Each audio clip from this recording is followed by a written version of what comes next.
Welcome to Dinner with IsaBetaBug and 6 steps to dining on periodical cicadas. Tonight's dinner has been in the making for almost 2 decades.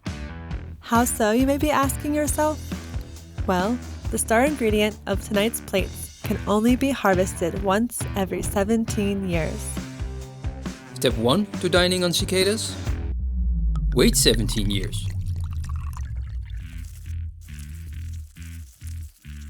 17-year periodical cicadas live underground and sip on the juices of tree roots for the majority of their lives.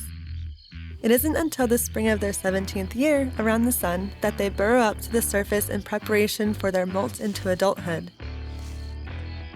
We can locate cicada populations by spotting their characteristic mud chimneys or holes on the surface of the forest floor. When the ground temperature reaches an average of 64 degrees Fahrenheit, under the cover of darkness, the nymphs begin their trek onto and up the tree trunks to metamorphose into their winged form. Step 2. Harvest the cicadas. The cicadas prepared for dinner today have been harvested at multiple life stages to highlight their unique flavors and textures. I collected some in their nymphal stage, and others following metamorphosis. Gravity helps the cicada make its exit and inflate its wings. Now, when it's still soft and hasn't yet hardened its exoskeleton, the cicada is ideal for harvest. At this stage, it is akin to a soft-shelled crab, best kept frozen in the refrigerator.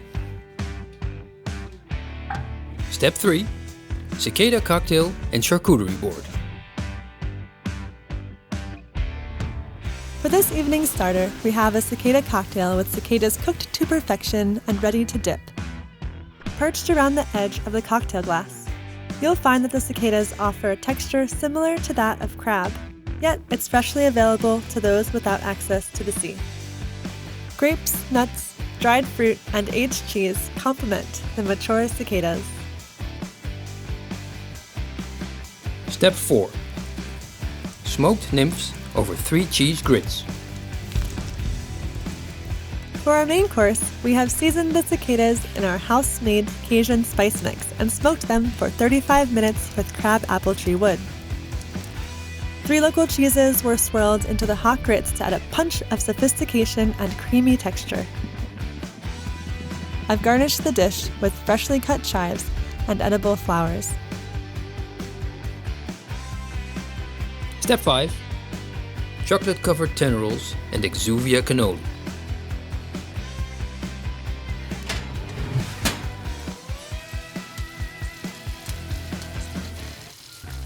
To top off the meal, we've roasted adults and tendril cicadas to be delightfully crunchy.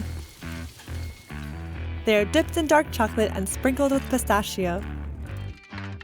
Shed exoskeletons or exuvia are loaded with sweet cannoli filling and topped with mini chocolate chips.